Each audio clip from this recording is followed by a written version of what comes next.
watching and thank you for joining us for KREM 2 News at 5. I'm Mark Hanrahan. It's good to have you here. I'm Whitney Ward. New at 5 tonight, a bill to help victims of the Gray and Elk Road fires continue to make its way through the Washington legislature. Substitute House Bill 1899 would establish a program to provide funds to pay for some of the new energy code upgrades required for newly built homes. Joining us now, KREM 2's Amanda Broley is here to explain. Amanda?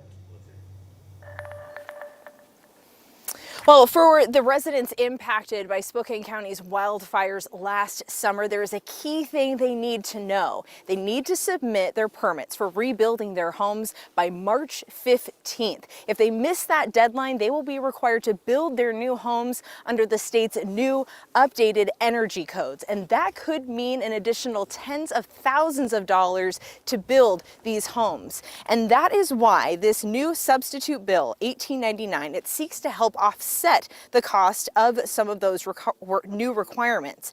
Through a Department of Commerce program created by the bill, grants would first go to low and moderate income households impacted by the wildfires.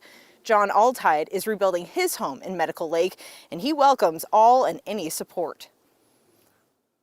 We're all community. We all want to come back, and those who are grossly underinsured, yes, take care of them, because they got to get back.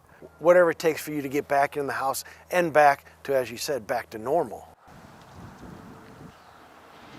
Now, unlike the original bill, this substitute version will not exempt property owners from code updates. It instead focuses on financially supporting those rebuilding efforts through that Department of Commerce program. Still, this version would exempt residential building repairs from some portions of state energy codes, such as using propane tanks as secondary heating sources. But broader exemptions to the energy code won't be granted.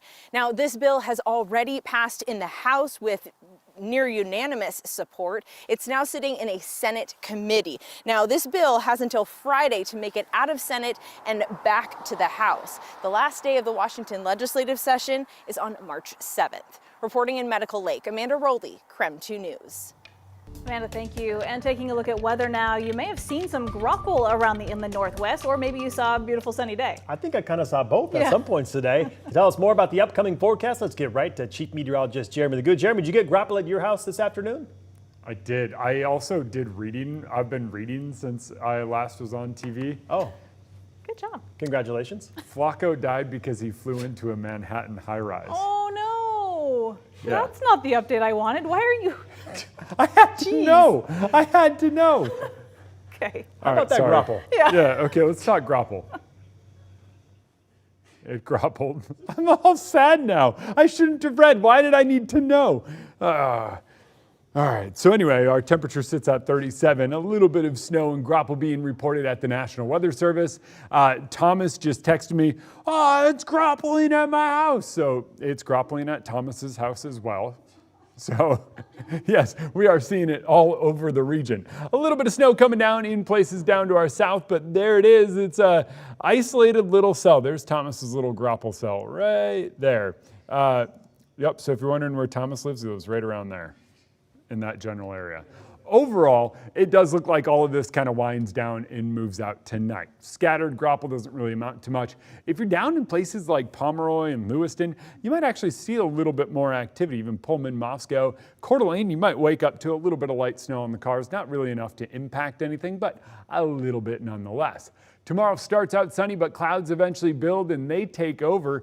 But watch what happens. Tuesday night into Wednesday morning, we first get snow. Snow then transitions into rain. Let me rewind the time because I have the power to do that.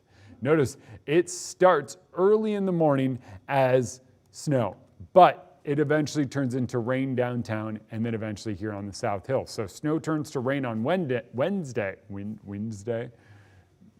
Anyway.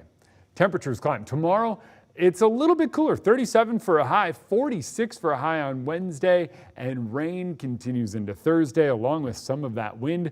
Looks to be windy again, not as windy as yesterday, but still pretty breezy nonetheless. All right, Jeremy, thank you.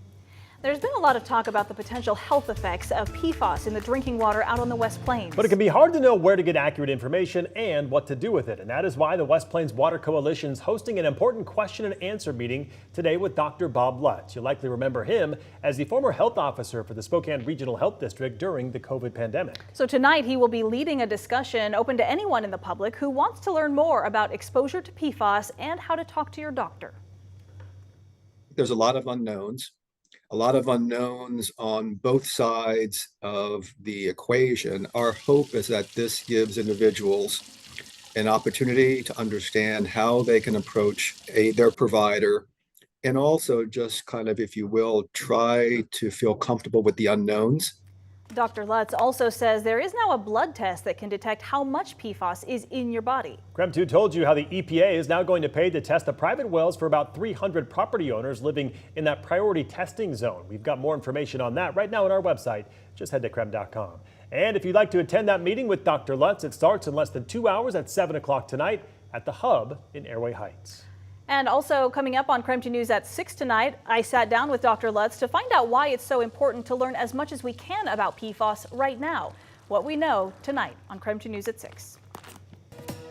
In other news this evening, Idaho lawmakers are trying to legalize fentanyl test strips in the state. So right now those strips are classified as drug paraphernalia and they are therefore illegal. So anyone who has or gives out those test strips can actually be charged with a felony.